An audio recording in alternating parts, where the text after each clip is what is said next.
I'm surprised you want to talk any Game 5 preview at all. You're not, Why? You're not typically preview man. I'm more of a post view man. It was awesome just for one night to be reminded of how great they can be when it all works. But at the same time, and I hate that I felt that I had to put this in the column. For all the hey, this team has their back against the wall, well, that means the other team doesn't. So if you're going to acknowledge one side of the psychological or mental aspect of sports of hey, this is it for us, then you have to acknowledge the other side of the other team thinking this is not. So, I don't want to take anything away from the fact that they were up almost 50 points in an NBA Finals game because it's hilarious. But The biggest margins of victory ever, right? Would have been, yeah. In a finals. Yeah, and I think it was the biggest lead at the time. They were up 48. But, I mean, the Celtics know. Yeah, it was good to see so many, because they all flew their family in. Yeah, no. And their friends. I'll tell you what I loved. I loved that Dave Portnoy was there. Okay, he's a big Celtics guy. Oh, yeah.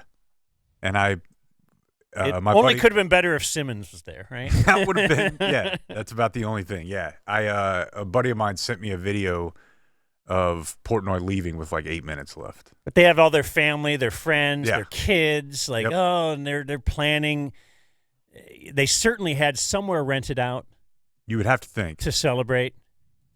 I know, maybe Twilight Lounge. From reading the Belichick book, that's where he would have found that, and then just read the reservation to the team beforehand. I don't know if that stuff ever works. Doesn't seem like Kidd is that kind of guy. But the big thing that you say at the end of this game is, if Markieff Morris played, it was either great or terrible. Same with Omax, right? A lot of people were like, wait, that guy's not a coach? Yeah, no, I mean, he's probably not that far from Jared Dudley in age. Jared Dudley was in the league 3 years ago, and I definitely watched those two people play against each other for a long time. I was expecting him to throw Sham God in a uniform at some point. Why not? Where's Pants DJ? But, I mean, they only hit, what did they hit? 15 threes. So they hit one more three than Boston. You would typically and Tim hit 5 of them within 3 minutes at the end of the game. Dude, that was incredible. How about game 3, bro? Yeah, where were you then, hurt, Chief? Or ejected, or fouled out. Yeah. And that's what we needed. Had you come in and done that, yeah, it's easy when there it. And how about a mindset? Zero pressure, and you're playing against 5 white people. Good point. When Sam Hauser's out there. So, your mindset, though, if you did this in game 3, and then game 4, you had a really tough, close-fought game, Luka fouls out, and Windhurst does his thing. And people you lose. are ripping. Yeah. Don't you feel a lot better? Yeah, I do. Why is it that different?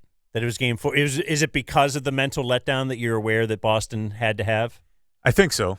I don't think Boston went into the game already with that subconscious mental state of, But I think once the writing was on the wall that the Mavs had what they had that night, their foot was off the gas. Yeah, that's probably what it is. You fly your shouldn't have family gotten in beat by because you're 40. expecting to win, but then by the end of the first quarter, you're this is Point probably being, not if the roles were reversed, and they saw themselves down by 20 when they would have worked a lot harder than they did to close that gap, because at no point did they ever even make a semblance of a run to do so. No. At all.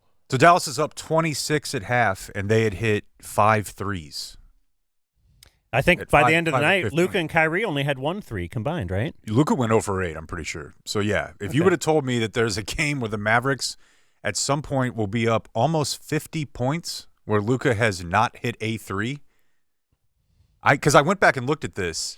I mean, obviously what it felt like was the Phoenix closeout game from 2 years ago, where you're just like, how in the hell is a playoff game this lopsided? The Mavericks shot 48% from 3 that night. Dinwiddie made a butt ton of them. Jalen, Luka. That's the way that they used to have to win. So this was just kind of a nice reminder that they are a team that doesn't have to just shoot a ridiculous clip from three to win. They dominated the paint. Lively was everywhere. Lively, I told you. You weren't here when we talked about this last week, Blake, but that's my best case or best chance scenario for the Mavericks to get better over the next couple of years is for Lively to turn into a stretch five. They say he's good at it. Yeah, he's been doing it all year. In practice, like I've said, yeah. you just watch him. He attempted 2 threes all year. No. Yeah, I didn't mean in the game, but he's been working on that all year in practice. He was open, and he ripped it, and it looked normal. Yeah. I think he went 2 for 13 at Duke. Yeah, his Duke numbers are really, really weird, which is why I wasn't that fired up when they picked him. But Lively seems like a leader. Lively.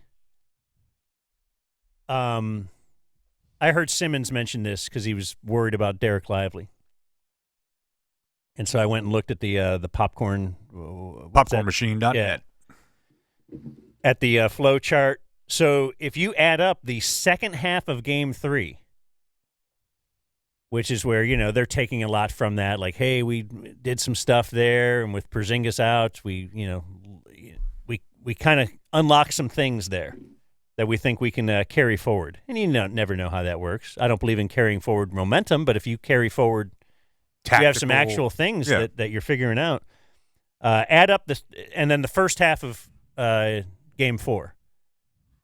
Lively had 6 points, 12 rebounds in the second half of Game 3, 6 points, 10 rebounds in the first half of Game 4. So in the last full game that if we add those together, 12 points, 22 rebounds. He's doing stuff that he wants. He's sideshow lob. Yeah, the lob game was back a little bit. A little bit. Cool. They had 5 or 6 dunks compared to Boston's 1. So it felt like regular season Mavs, like the end of the regular season Mavs. Get out and run with a little pace, long Luka passes. Gafford's still playing well. He had a lob dunk. He blocked a Tatum 3. Mm-hmm. That was awesome. Like, I feel like I love that. Reggie Miller called it the Twin Towers, which is not appropriate because they're not out there at the same time. But no one says that around here. The two-headed monster or whatever. I noticed their bench players, role players, Exum, Green, Jones Jr. It seemed like they played with a lot more confidence and decisiveness than they had in the first 3 games. Like, they all looked like they had finals jitters. How much of that was? It seemed like they shook a lot of that off. These are guys who have never been at this stage before. Boston, all of them have, and they've all taken it in the shorts. So they realize, like, we've got to take that next step. Like, those guys you just mentioned, are they kind of like, maybe was it Game 3, second half? They start to, okay, we belong here. We can do this. I don't know. You get a game like that. It wasn't like they squeaked one out. Yeah. Like, they showed we can dominate this team in different stretches. Now, how can we keep it together? It's really difficult to try to unlock this mystery on what to think about, not only tonight, but you really can't think beyond tonight. Because it's not impossible, but it's as unlikely as anything could be unlikely that the Mavs could somehow win this series. Were you surprised how But a boy can dream, right? And if you are dreaming, what are those keys? I don't think it's that unlikely. It's the most unlikely thing that's ever happened in sports, Dan. I feel like, at least in the NBA. I feel like I've talked about this many times. I think with player empowerment, that has caused more parity at the top of the NBA than I ever remember in my whole lifetime. Like, there's more teams with a chance to win it going into every year. With the way the three-pointer has changed, in a small sample, like certain games, but certainly make it just a little bit of a bigger sample. That's a 7-game series. The three-pointer has changed things tremendously. There will be a team.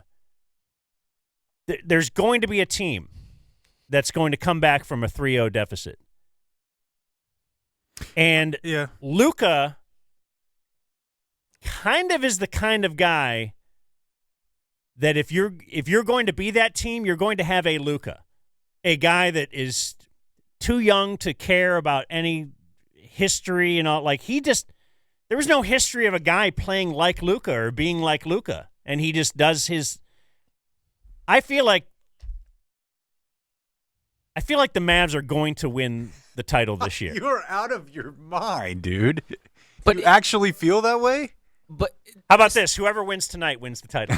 Okay. You already did that in game 2, though. Oh, I did? But this would be the hardest round to do it in because theoretically you're going against the second best team in the league. Like maybe a 3-0 deficit would happen in the first round. It has happened. The first round? Why? No, that would be when you have the biggest difference. But if like a 7 seed gets up 3-0 on a 2 seed, things could normalize. Okay, that's unlikely, though, that a 7 seed But the second best team in the league losing 4 straight, that seems like those odds are impossible. These are two teams that are very closely matched. In the last, 30 games of the regular season, they were 1-2 in a lot of the metrics. I think the Mavericks. So these are very close teams. I think that they're not that far away from Boston. You're right. The metrics are there. Really, it can happen, and it won't be that crazy. Through the first few games, there were just little pockets of the game where the Mavericks lost the plot a little bit, but they were right there. They've been close. But beating Boston 4 straight times. And you can't think of that, though. Again, if you were down 3-1 because you won game 3 big, it would be a thing that you've done. That's been done. Kyrie's done it. So Kidd was asked about that, and I'm a huge Tim Cato fan. I read everything he writes. He's a good friend of mine, but he did ask kind of a long question here. So Kidd, I remember this. Yeah. Tim Cato, The Athletic. Jason, with you guys playing like this, is there, is your view of it that this version of this team could have come sooner? And what emotions accompany that? Is it frustration? Does it just have to be, kind of a looking forward and an ability to continue this? Okay, so I want to be clear. I know what he means. Like, are you thinking about this? It's almost the same hypothetical you just put forth, Dan, where you're like, are you pissed off that this didn't come earlier because now you know it's here, right? Like, are you upset with yourself thinking, we know that we can beat this team, we can rout this team, but it took a really long time, so I'm going to play it again. Tim Cato, The Athletic. Jason, with you guys playing like this, is there, is your view of it that this version of this team could have come sooner? And what emotions accompany that? Is it frustration? Does it just have to be, kind of a looking forward and an ability to continue this?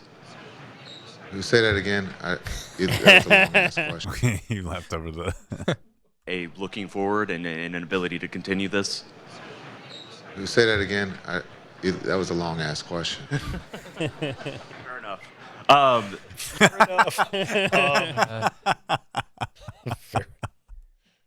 Yeah. That was a long-ass question. You generally don't want to answer the question in the question. Yeah, that's a tough one. You don't provide the recipient of your question an option. Let me play you some of the Kidd pregame. Okay. Before Game 4. Mike Curtis, Dallas Morning News. Jason, what's the message to your guys going into this Game 4? How do you, keep their minds off of the 3-0 deficit, or is it something that you kind of want them to embrace and just take it? You don't do that. You just don't do that. You end with, what's the message? Mm-hmm. And now you answer the question. And don't give him the answer. Or is it? Yeah.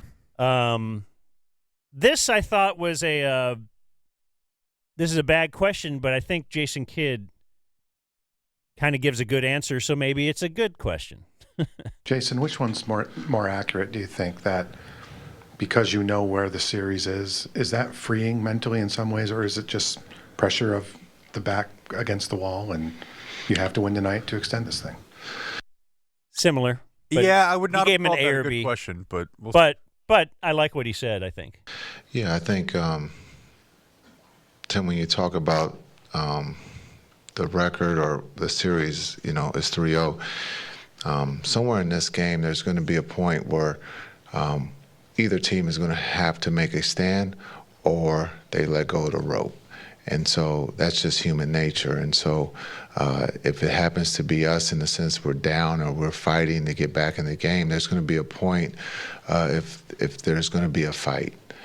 Or do we just concede? And so, or vice versa, where Boston goes, well, we got another one on Monday. So that's what, there'll be a point in this game where someone's going to have to make a stand or they let go of the rope. And so we'll see when that point comes. And the announcers were referencing that a little bit. The rope. Yeah, the rope. And he's right. And they did. And they let go of it early because they didn't have to keep fighting. Yeah. Were you surprised they benched their starters? So it was the third quarter. Yeah, I mean, given everything that you said about the way that the NBA works now, with leads being erased, a little surprised, but I'll take it. I mean, Luka scored 2 points in the second half? 4 maybe? Maybe 4. It's incredible, 4. yeah. Well, 25 in the first and 4. Once they took all their starters out, kids like, oh, okay. Well, yeah.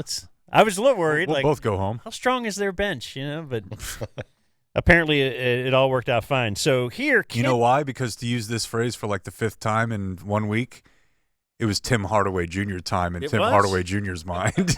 Real quick, I jokingly tweeted about kind of mocking Doris Burke because she said, pose the idea. Do the Mavericks go to Tim Hardaway Jr. earlier in the game than they normally would in Game 5? And I basically posted that quote and said, the world says no, or something like that. It was brought to my attention that, think about this, though. He went on a heater. He's the only guy out of that cluster of bench players that Boston will guard. They don't guard Josh Green. They don't guard Jones Jr. They don't guard Dante Exum.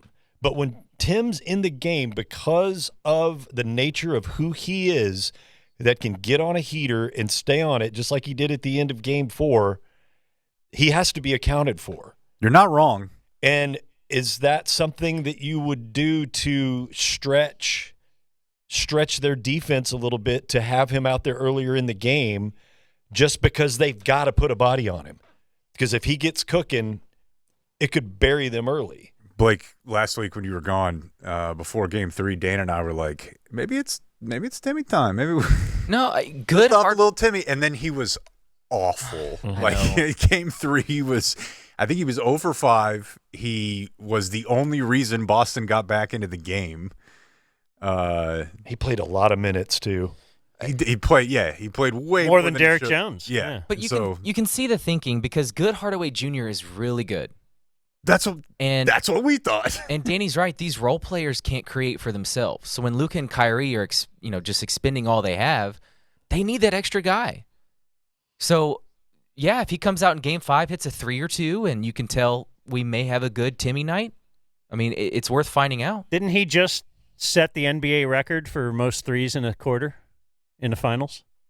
With 5? Yeah, I believe he did. Yeah. Is there anything? Let's ride this wave.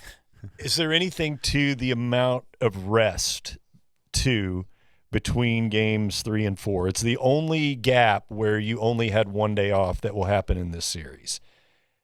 And I don't know what that means. Does it mean that the Mavs have absolutely no time to reflect on anything, and it's just right there in their face? Like every other series up to the finals, it was 1 day off.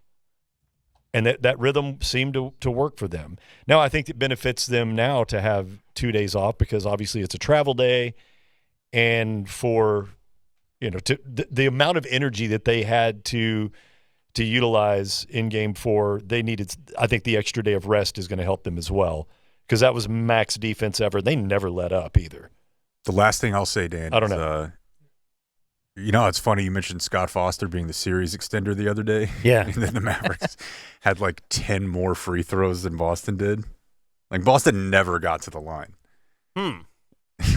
So when I see stuff like that, sometimes I'm like, well, the refs probably know people think this, and are they going to cut the other way with it? He did not at all. They called him in to do one job.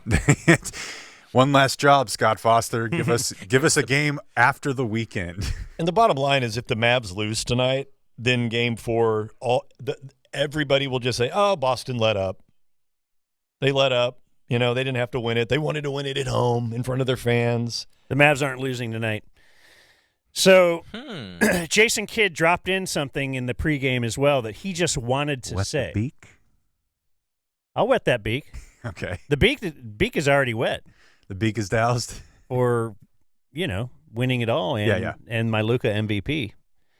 Anyway, he wanted to say this. No one even asked him about it. He was talking about the team. You have to train to play into June. And so these are a lot of lessons, not just for Luka, but a lot of my guys are learning. And so, tonight, injury or no injury, we have to go out there and play our best basketball and find a way to win.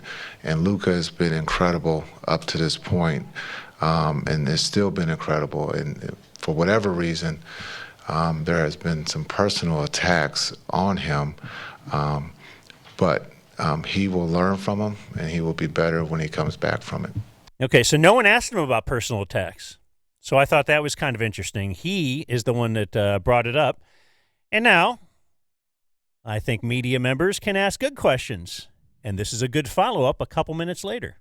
Hey, Jason, is there a particular personal attack or narrative around Luka that specifically bothers you? And as a player who went through all of this himself and personal attacks, how have you helped guide him through that? I think those are great questions. Yeah. Yeah, I think when you look at today's athlete, the game of sport is not to be perfect. It's just hold on. By the way, what is the game? That is a hilarious turn of phrase. It's just to win. And when you look at what's come out here in the last day or so, if you've watched the Mavs, Luka has improved his defense, but we're asking him, or some are asking him, to be a shutdown defender. He's talking Windhorst, He's right? talking Windhorst, on an yes. all-defensive team. He's too aware of... on 5 all-pro teams, first team. So that means he's one of the top 5 players in the world. And he's playing the game the right way, where he can find open guys. I don't know what that means. But when you're on the biggest stage, someone's got to poke a hole. This will only make the great ones better. And that's, when you look at, we talked about it yesterday with LeBron, Michael, the greats, the GOATs, they've all, were poked at, and they came back Can't have goats, plural. and better. And I true. truly believe Luka will come back stronger and better. Some criticize that he could never get this far, but he's here. And unfortunately, as a team, he said it best. We win together and we lose together. And that's, we lost 3 in a row. We're trying to find a way tonight to win. But sometimes when you are a free agent in the media business, you got to say something crazy to get a new contract. Or likes or clicks. I don't know. Boy, he really cracked himself up He there. did think that was funny. I think he lost his way a little bit there. Very meandering, yeah. Is he always out of breath? Yeah, when he's got a long statement like that. I think it's that he's just a breathy talker. Seems like in all this audio, he's just... So I thought that was a very good follow-up. And then Tiring this is to talk about the game of sport. But I'm going to say this is a bad follow-up. Or likes or clicks. Listen. Last 2 questions, back left and up front. Jason, Stephan Bondy from the New York Post. I was going to ask about your personal attack comment. Is there one thing that you felt was over the line? I guess you kind of alluded to it just now. Yeah, I think he actually answered the exact same question. Yeah, that's not alluding to it. Yeah, he flat out addressed it. Or does he want him to say he the word wants him to say Windhorst? Brian Windhorst. Okay. But he's not going to do that, and he did everything short of that. Mm-hmm. So it's asked and answered. Yeah. Okay. No, I think it's just, this is a free country. Everybody has the right to opinion. I love when he does the free country bit. I love it. Sometimes we might take it a little bit too far. right? And Well, too understanding much if you freedom. put yourself in that person's shoes. Could you stand up to the barbecue? Don't know what he's talking about. Sometimes we want to fry someone, but if you reversed it and it was you being fried, would you like it? Most likely not, right? That's just the nature of the business. But this young man has done nothing to anyone but play the game of basketball. And when he's asked the question, he's never run from it. He's answered it. True, I guess. And he's 25 years old. And, and I think that's what I'm more disappointed in, is that we're at the highest stage where we have one of the best players in the world playing the game the right way, but we want to criticize some of the things that he does not do well. I don't know if you've followed sports a long time, Jason Kidd, but I mean, it feels like Dirk got this, that like every single person gets this. And let me be clear, if there was a shark until they win it all. Yeah, we need. But yes, that was. I always thought that was incredibly unfair for Dirk. He would score 28 and pull down 12 rebounds. And there's a shark that's approximately 10 yards over there. Yeah. By the way, a lot of shark attacks lately. Did you notice that? A lot of I did notice that. I mean, it happened to Kidd. I mean, but dude, this is all performative. All this is him trying to make he needs for Luka and the guys to know he was battling the media for you. Yes. Yeah, and I did hear Kyrie in the post-game address that. Yeah. But when he does do him well, are we going to come back and want to talk to him? And then when he says, no, I'm a pass, then what happens? Right? So, like, I think it's just know what that sometimes means. unfair or, warranted to be able to say those things. No one in this room is perfect. Ooh, he does that. Right? So he loves to do that. Like, give my man a break. Let him play the game, because we're all here to watch him play. Right? And so let's just enjoy it. I mean, he's 25 years old. He will be better. Hopefully he's better tonight.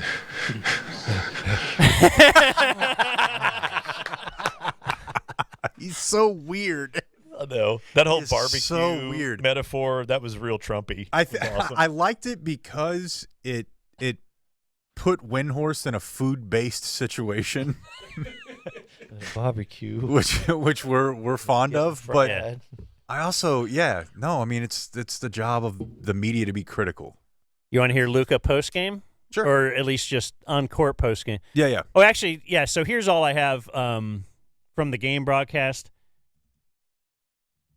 You weren't here last week, so let's reset for you and anyone else who's just tuning in. It's a bad booth. We've turned on the booth. It's terrible. Yeah. I kind of like Redick. Doris lost me. I like Doris. Oh, really? I individually like them, but I hate the booth. It's too much talking.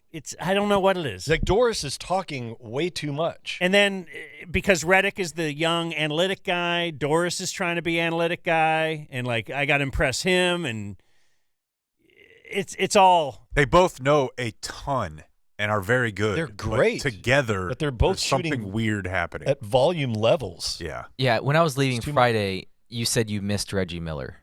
Okay, all right. I already did this a little bit. That's tough. That's damning. So you alerted me to this. But so in Game 3 at halftime, they had what we're calling the worst halftime segment ever. Like, this is their whole segment on ESPN. Second segment. Welcome back to the Kia Halftime. Let's check out our Kia halftime highlights here, Paul George. Kyrie Irving had his 5th career 20-point half in the finals. What'd you see from him? What'd you see from Kyrie? I just see Kyrie just being aggressive. They're going to need a little bit more of that in the second half. This halftime report is presented by the All. That was the whole report. They had an open and an outro. Good Lord. A sponsor. The whole report. report. As Video Man pointed out the other day, the funniest part about that is he goes, huh? Like he had to stop eating a hot dog halfway through. Okay, so they decided, you know what? Paul George. This team just kicked our ass like 3 series ago. Why am I even here? Number one, I watched the first segment. I could have told you Paul George would have nothing. Because why is Paul George on here? 100%. Draymond Green, I get it. I thought you He's had to go to entertaining. He's got some personality. Like, how about a guy that says something ever? I thought you had to go to like broadcast camp in Bristol or something, right? Or they like figure out which of you. Or like I they're swear like, to God, they do that. Well, who's entertaining in the post-game interviews? Who's got a little Riz? You know, whose Riz game is good? We need sizzle. Draymond for sure. Paul George never thought of it. What Anthony Edwards made? Like, yeah, that'd be great. fun. Yeah. Like, let's That'd be get him great. up there. Let's just get somebody that we've, CP3? throughout history, you've been like, there's a guy that's got a little. He'll say something. Yeah. Paul George. Anyway, so now they figured, let's go to the other end of the spectrum. Let's go to Kendrick. They're going to use him on the halftime for Game 4, and I'll include the end of the commercial, just so you can realize again how incredibly short this segment is. Applebee's late night, because half off is just more fun. Now that's eating good in the neighborhood. Welcome back to the Kia Halftime. Perk, let's check out our Kia halftime highlights. Kyrie Irving, 11. I want to point out, she just said highlights. Plural. Yeah. Perk, let's check out our Kia halftime highlights. Kyrie Irving, 11 points in this first half. Kyrie balling, look, right here in the sweet spot. He said he was going to come out firing. He did just that in the first half, fouling Luka lead. The Mavericks up big. Second half coming up after this. That was the whole report. Great. We're just going to break? It's literally 15 seconds. 3-row Kia EV9. Now, at least he was paying attention and was ready to say something. But they showed one slow motion Kyrie, mid-range shot. That was it. It's a weird. That was the run highlights. sheet. I will give you that. Let's watch the highlight. The structure is very strange. Here's Luka on the court for the post-game interview.